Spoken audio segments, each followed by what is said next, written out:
सवाल नंबर 1, काले अंगूर खाने से शरीर पर क्या असर होता है? दरअसल अगर आप रोजाना काले अंगूर का सेवन करते हैं तो आपके शरीर में कुछ परिवर्तन दिखाई दे सकते हैं। जैसे नंबर 1, अगर आप अपनी आंखों की रोशनी बढ़ाना चाहते हैं तो इसके लिए काले अंगूर का सेवन करें।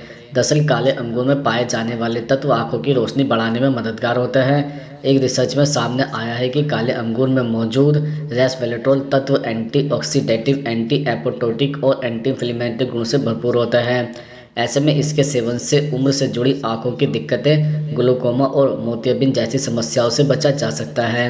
नंबर 2, अगर आप डायबिटीज़ के मरीज हैं तो काले अंगूर का सेवन आपके लिए बहुत फ़ायदेमंद साबित हो सकता है।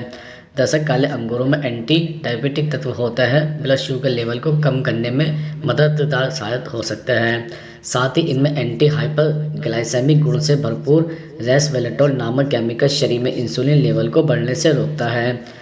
नंबर 3, काले अंगूरों को डाइट में शामिल करने से आपकी हड्डियों को मजबूती मिलती है। इसमें मौजूद रेस्वेराट्रोल नामक केमिकल हड्डियों के लिए गुणकारी होता है, जो बोन डेंसिटी बढ़ाने में सहायक होता है। साथ ही काले अंगूर में हड्डियों को मजबूत बनाने वाला केमिकल भी होता है। ऐसे में आप इस मौसम में नियमित रूप से काले अंगूर खा सकते हैं। नंबर 4, काले अंगूर विटामिन सी समेत कई पोषक तत्वों से भरपूर होता है।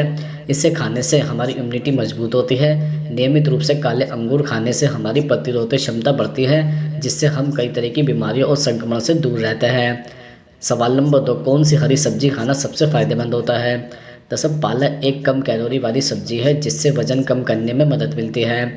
इसके अलावा यह बॉडी में फाइबर भी प्रदान करता है, जो आपको भूख नहीं लगने देता है और भोजन के बाद धीरे से पाचन करता है।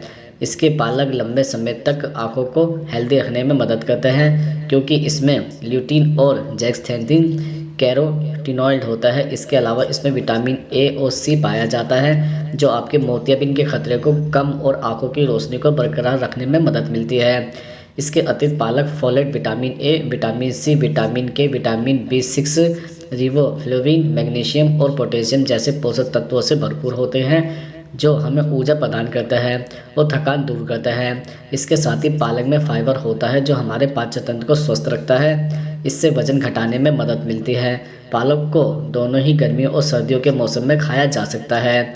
सवाल नंबर 3, सोने से पहले क्या गलतियां करना खतरनाक होता है? दरअसल रात में सोने से पहले टमाटर खाना आपकी नींद के लिए अच्छा नहीं है। ऐसा इसलिए क्योंकि टमाटर एसिड रिफ्लक्स का कारण बन सकता है और डाइजेशन से जुड़ी दिक्कतें बढ़ा सकता है। इसके अलावा टमाटर के अलावा प्याज भी एक ऐसी चीज़ है जो आपके पाचन तंत्र के साथ खिलवाड़ कर सकती है। मीडिया रिपोर्ट्स में दावा किया गया है कि प्याज पेट में गैस बनाने का काम करती है। यह गैस आपके पेट के दबाव को प्रभावित करती है, जिससे एसिड ऊपर गले की तरफ बढ़ता है। इसके साथ ही रात में खाना खाते वक्त प्याज या टमाटर जैसी चीज़ों के साथ साथ अल्कोहल और कैफीन की मात्रा को भी मॉनिटर करना जरूरी है। आप इस बात का भी ख्याल रखें कि स्लीपिंग पैटर्न को प्रभावित करने वाला कैफीन हाई या कई तरह के खाद्य पदार्थों और ड्रिंक में पाया जाता है। चाय, कॉफ़ी और विभिन्न प्रकार के फिज ड्रिंक में कैफीन मिला होता है। कैफीन का सेवन देर से न करें, क्योंकि यह आपके शरीर में 8 घंटे तक रह सकती है। इससे आपको रात में देर से नींद आएगी। इसके अतिरिक्त सोने से पहले ज़्यादा भोजन लेने से बदहजमी और बेचैनी हो सकती है, जिससे आप ठीक से सो नहीं पाओगे। इसलिए रात में हल्का खाना खाएं और उसके 2 घंटे बाद लेटें। सवाल नंबर 4, महिलाओं को जोड़ों का दर्द ज़्यादा क्यों होता है? दरअसल जोड़ों का दर्द किसी भी उम्र के लोगों को परेशान कर सकता है, लेकिन महिलाओं में 40 के बाद अक्सर जोड़ों के दर्द की समस्या देखने को मिलती है।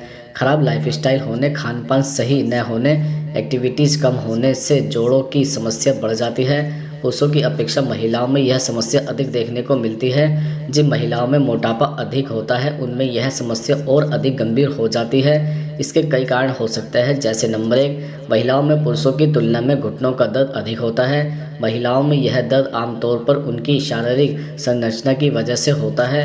डॉक्टरों का मानना है कि महिलाओं के जॉइंट की मूवमेंट अधिक होने के कारण या साथ ही उनके लिगामेंट अधिक लचीले होते हैं। महिला घुटनों का मूवमेंट अधिक करती है, इसलिए दर्द अधिक होता है। नंबर 2, महिलाओं में पीरियड्स होने के दौरान मोनोपॉज के बाद बॉडी में एस्ट्रोजन हार्मोन का स्तर कम हो जाता है। एस्ट्रोजन हार्मोन घुटनों को हेल्दी बनाने का काम करता है। पीरियड्स में एस्ट्रोजन हार्मोन का लेवल कम होने पर इसका असर घुटनों पर भी देखने को मिलता है। सवाल नंबर 5, बार बार मुंह सूखने के क्या कारण हो सकते हैं? दरअसल मुंह में ड्राइनेस के कई कारण हो सकते हैं, लेकिन कुछ सामान्य कारणों में से एक है विशिष्ट दवाइयाँ, उम्र से संबंधित मुद्दे या कैंसर के लिए विकिरण उपचार होने वाले दुष्परिणाम। कुछ मामलों में यह बीमारी भी हो सकती है जो सीधे लाल नालिकाओं को प्रभावित करती है, जिसके परिणाम से मुंह सूख सकता है। मुंह में सूखापन या चिपचिपापन, सांसों की बदबू और गले में सूखापन या खराश जैसी समस्याओं को नज़रअंदाज नहीं करना चाहिए। इससे बचने के लिए आप कुछ उपाय कर सकते हैं, जैसे मुंह सूखने के लक्षणों को बिगड़ने से बचाने के लिए आपको अपने मुंह से सांस लेने से बचना चाहिए। मुंह से सांस लेने से मुंह सूखने के लक्षण बिगड़ सकते हैं, जिससे कई अन्य स्वास्थ्य समस्याएं हो सकती है। इसके अलावा निर्जलीकरण से होने वाले सूखे मुंह से छुटकारा पाने के लिए पानी पीना सबसे आसान तरीकों में से एक है। अध्ययनों के अनुसार निर्जलीकरण मुंह सूखने में योगदान दे सकता है। जब तक आपकी राल का प्रवाह सामान्य नहीं हो जाता, तब तक पानी की चुस्की लेने से आपके मुंह में कीटाणुओं को दूर करने में मदद मिल सकती है। हालांकि निर्जलीकरण हमेशा शुष्क मुंह का कारण नहीं होता है। सवाल नंबर 4, सुबह 30 मिनट पैदल चलने के क्या फ़ायदे हो सकते हैं? दरअसल पैदल चलना आपके दिल को मजबूत बनाने में मदद करता है और कोरोनरी हृदय रोग के जोखिम को कम करता है। इस लाभ को प्राप्त करने के लिए हफ्ते में 5 दिन कम से कम 30 मिनट टहलना पर्याप्त है। आपको बस लगातार बने रहने की ज़रूरत है। इसके अलावा पैदल चलना शरीर के निचले हिस्से की मांसपेशियों को मजबूत करके आपके पैरों को टोन करने में मदद करता है। यह कूल्हों और घुटनों सहित जोड़ों की मांसपेशियों को चिकनाई और मजबूत करके जोड़ों के दर्द को भी कम करता है। इसके साथ ही यह हमेशा सलाह दी जाती है कि भोजन करने के बाद सीधे लेट न जाएं और इसके बजाय टहलें। ऐसा इसलिए क्योंकि खाना खाने के बाद चलने से आपका ब्लड शुगर कम होता है और पाचन में सुधार होता है। भोजन के बाद टहलना भी एक बेहतरीन व्यायाम के रूप में काम करता है, जो आपको फिट रखता है। इसलिए इसे अपने रूटीन में शामिल करने का प्रयास करें। शोध बताते हैं कि चिंता से राहत पाने के लिए 15 मिनट की पैदल दूरी 30 मिनट की कसरत जितनी ही अच्छी हो सकती है। प्रकृति के करीब होने से आपके दिमाग को शांत करने और तनाव और चिंता के स्तर को कम करने में मदद मिलती है।